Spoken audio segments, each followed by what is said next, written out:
Kelly, can you whip your mouse out for me? Um, yeah, I can. So I guess this counts as me being first prop. This is a vintage like 1980.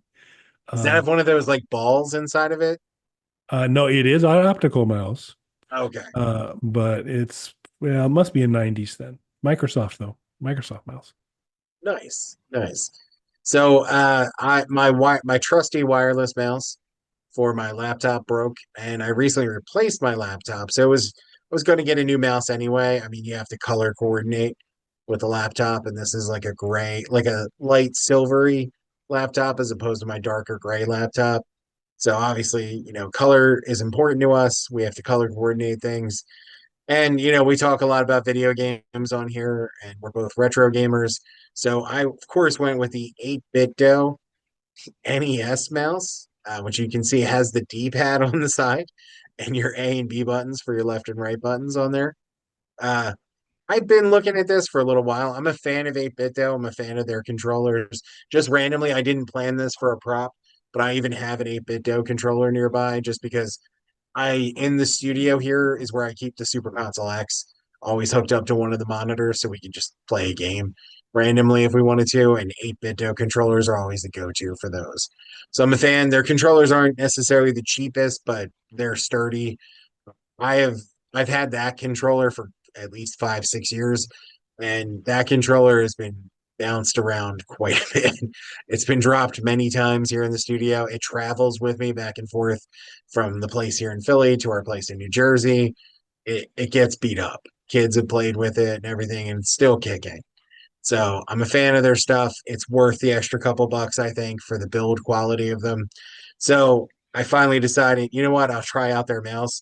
And I really like it. It's pretty interesting. Now, the one thing I'll say right off the bat, though, I have big monster hands, which we've discussed before. This is kind of big, this mouse. It feels a little large in my big monster hands. So I think for a normal handed person, it might be a little bit too big. That's probably the biggest drawback. Where do you stand on big versus small mice, sir? Um, you know what they say about big hands, Mike? People lie. So that's what they say about big hands. Um, so I like I don't like the really you can get the USB where they've got the little hub or dongle kind of tucked inside of it, and you can kind of tap it in. It's a little wireless mouse for travel, usually with strawberry shortcake on it or something like that. They're tiny, dainty little things. Never been a fan of those. Never a big fan of, I don't know what Apple was thinking with their round or some versions of the Mac. There was the Mac Color, I think, was one of them, and this kind of round mouse, which was I remember that. Yeah. also on the smallish side. Um, didn't care for that. I but I'm a big track wheel fan, and so it's probably the most used feature on the mouse for me. And I was like, so while it's not nearly as cool as Mike's, this is the standard setup. We got a left, right, and a trackball on it, or track wheel on it. That that meets my mouse needs, and then it does need to be um, of a reasonable size for my, I believe, above average sized hands, but I'm not one to boast like some. So that was the one thing I was kind of curious as to how I was going to work with this. Obviously, the D-pad kind of takes that place. Hitting up or down will scroll up or down on the page that you're on. It's pretty liberal on how much it scrolls, even with just a little bit of a tap. So you can't fine tune it the way you would a track wheel. Hitting left or right will actually page forward or backwards. That was kind of cool to have that right on the mouse because I normally I know there are fancy mice out there. I normally stick pretty basic with my mice. Now, what I didn't realize when I first purchased this, though, that I learned quickly, if you did want to a more fine-tuned and controlled scroll through your page, actually, between the two buttons there, where it's just black, like it would be on the controller, is actually a little touchpad. like you would have on your laptop itself. So you can actually move the cursor around just by scrolling your finger on there and scroll up and down through the page. So that's been kind of the most interesting thing to get used to because it's giving you the exact same functionality, but Hmm. I'm used to feeling the actual wheel there Yeah, on that the other. that one click, because you can get your sense of distance and pacing is different. The steps are a little different without that. But yeah, that's nice to be able to have that because I think just if it was exclusively the D-pad, there's a lot of stuff that I do. Particularly, it's kind of some zoom in and zoom out stuff when I'm editing videos, or those types of things that um and it doesn't have to be razor precise, but um, it does have to a little bit. Also, I actually end up using the mouse wheel a lot for or the scroll wheel for when I'm doing work on a 3D model for 3D printing, and Okay. so because there's just times where the whole mouse gets to work out when you're doing that stuff because you're changing its position, you're trying to zoom in and out, and all kinds of fun stuff. But yeah, that is pretty cool. If you don't mind my asking about what would that set a person back to get I think that? the normal price on it is about $25 and it was on sale for 20. Yeah, yeah. I think I'm good mouse wise, but your 8-bit controller gamepad for the Super Console X, I have tended to still play it mostly with the Super Console X provided um, not premier quality controllers, just because uh, they're wireless. It was easy, and they've done okay. But I think the control pad, and prior to this show's filmed Mike in that I just kind of redone my stack of stuff, and so for all the little mini consoles, which I'll throw Super Console X in as well. That basically it's a device that needs a power supply and an HDMI out. And so I've got this big kind of grid stack of stuff off to the side. Didn't really lend itself well to try and connect about 8 billion mini consoles and all that.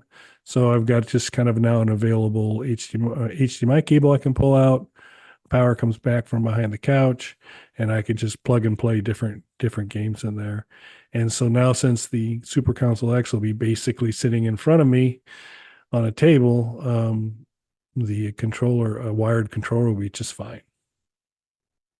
And they do have wireless controllers as well. I went with the wired for this because I initially bought those for a Raspberry Pi that I'd put inside of my liquor cabinet.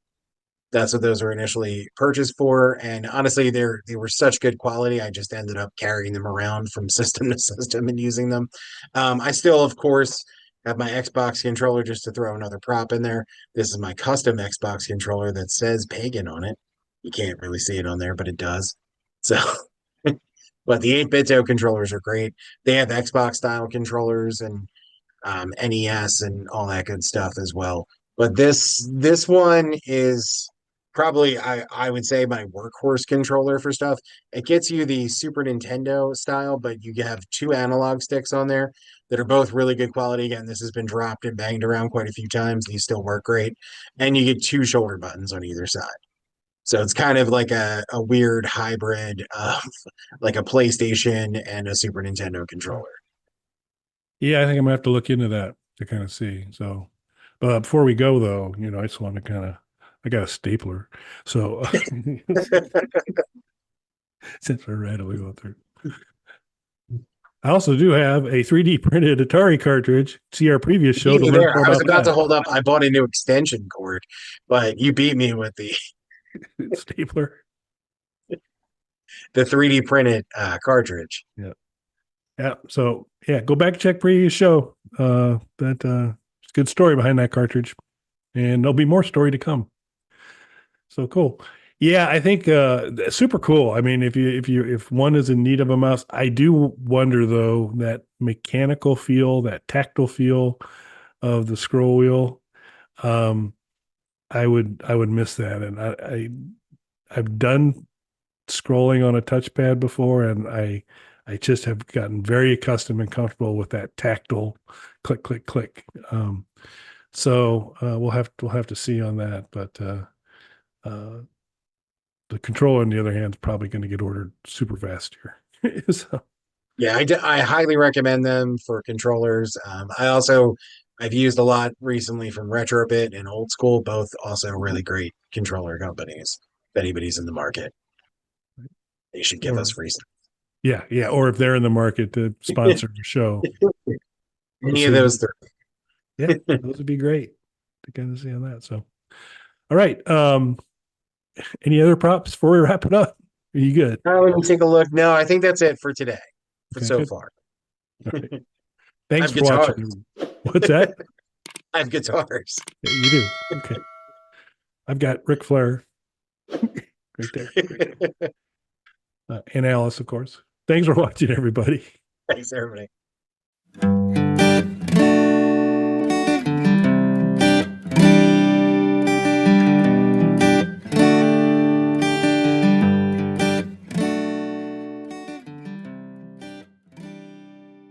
Bog Panda.